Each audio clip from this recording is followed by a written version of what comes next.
Chevrolet's Memory Lane holiday ad went viral. It follows an empty nester couple that's driving their Suburban.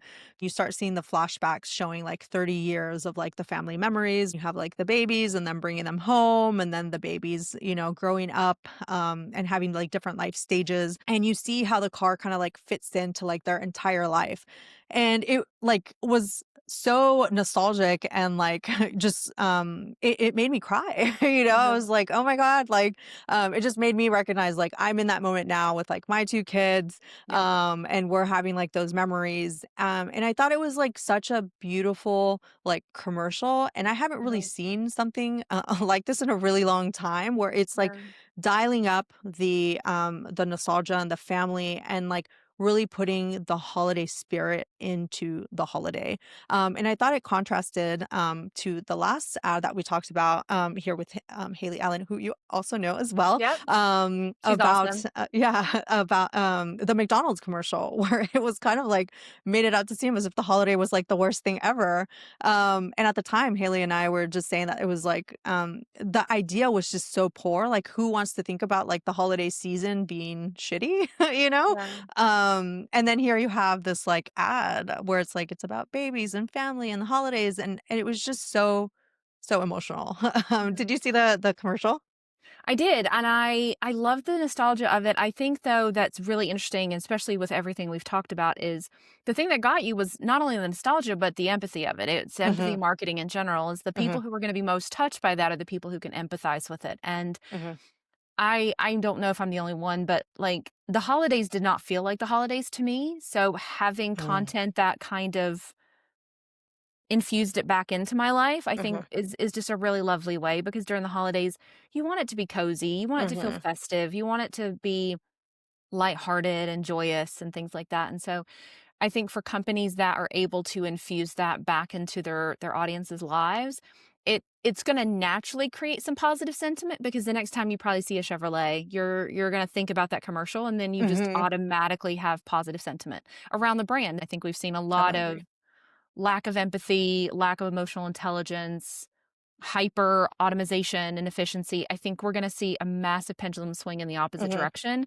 And we're going to see a focus on empathy and emotional marketing, emotional intelligence, analog. The one thing I'm really excited about for the Super Bowl commercials is I want to see Yeah. like Mm. classic. Yeah, Like if I'm Budweiser, like I want to see as many Clydesdale as you can afford. right. Bring them That's how I was gonna all. bring that up, Bring where them it's like, all. I you want them know, all. Like those ones I stand out as being y- also emotional, right? Or it's like you have the yes. horse one coming back to like Yeah. their original owner.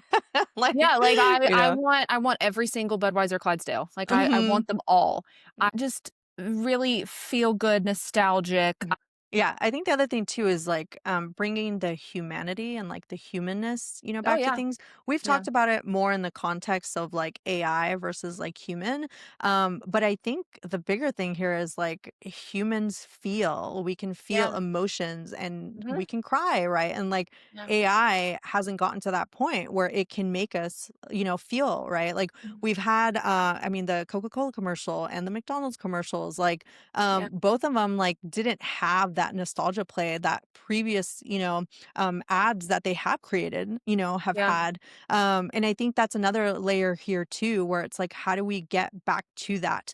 yeah, The other thing I want to call out here is that while, you saw the car, being involved in like the whole thing, it wasn't really like even the way that they do like product placement in like movies, right? yeah, It was just kind of there. It wasn't yeah, like, calling it out. Same as like the Budweiser, right? It's like more about the horses. You barely even see that it's about like beer. yeah.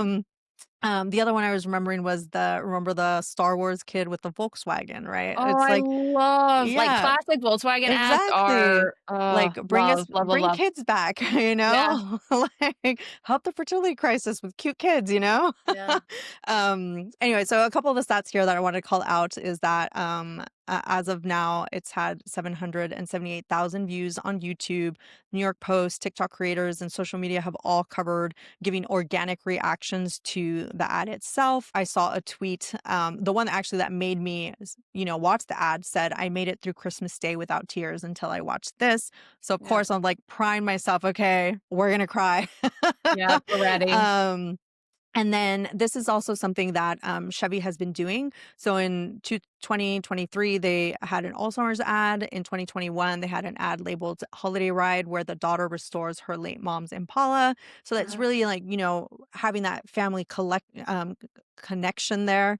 Yeah. And the CMO, Steve Mahoros, said that identity politics play about zero role in what we do, declining the political framing some try to attach. Brands are understanding that. So we have to move away from all the politicalness. And it's like, how do we Yep. bring back human feeling? How do we bring back Yep. that human emotion? And like what's tied to like how you feel about a brand, right? Yes. Like Mhm. like what you said, Christina, like I now see Chevy in a better light. But it From does. It yeah. absolutely like those and I think that when you think about, like, the Volkswagen commercials, I think it's probably the best way to describe Mhm. it is that there is proof that marketing and advertising works, Yeah. and it is almost always tied to emotion. It's just we've Mhm. chosen anger to be the emotion that we want to Yes. garner. Mm, I think that it's time for us to go back to, like, not every emotion we charge for has to be negative yeah. or mean-spirited or cruel or Yeah. angry. I think we can absolutely tap into the vast array of Mhm, mhm. emotions that humanity has, including the cozy ones, Yeah. including the nice ones. Yeah, yeah. I've actually been thinking about this. I want to write a piece on this, but I'll walk you through it and tell me what you think. Yeah.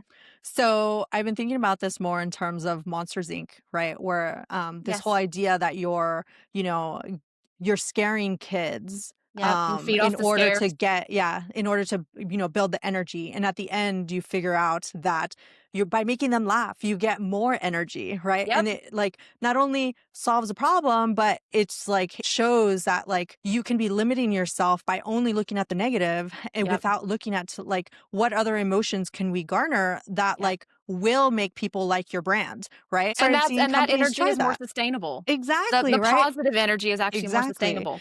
Yeah. And then now we have like nostalgia and like this emotion, right? It's like I'm Mhm. sure every parent that saw this ad was like, oh my God, yes, like I feel it, I get it, I love it. Maybe not Justin Murphy because he doesn't like his kids, but the rest of us certainly did.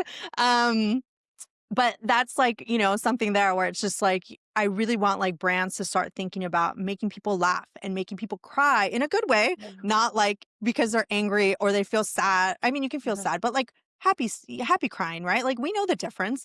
Yeah. And that's really something that I want to like, actively participate in, like with the brands that I work with, but then in the brands that I engage with, like Yeah. that's what I want to be, looking out for. I do not need brands to be pissing me off even more when other things in the world that are happening are pissing me off enough, you know? Exactly. We don't need any more troll brands. Yeah, We don't. exactly. We're good. We have plenty. We're fine. Awesome. Okay. So a couple of things here to think about as a marketer is this has become kind of an annual tradition for Chevy. And now I'm gonna be looking forward to this every year to see what they do. Similar to the Super Bowl commercial with like Budweiser. I'm always on the lookout for the Clydesdale horses, make sure that like there are these traditions that you're creating that are like happy and positive so that people start associating that with you. This works particularly well for car companies, which we know are long-term purchases, right? Like this Yep. isn't a thing that you just decide, oh, today I'm going to go buy a car. It's no, like I see a brand, it makes me feel good. Next time that I need a car in like, 5 years, maybe I'll consider a Chevrolet. And I think start thinking about like those positive feelings that you can be bringing out in people, make people laugh, make people smile, make people cry in a joyful way, and not just trying to, piss people off or, make them scared. Because as we learned years ago when Monsters Inc. Came out, the positive, happy stuff will bring far more energy than any of the negative stuff ever did.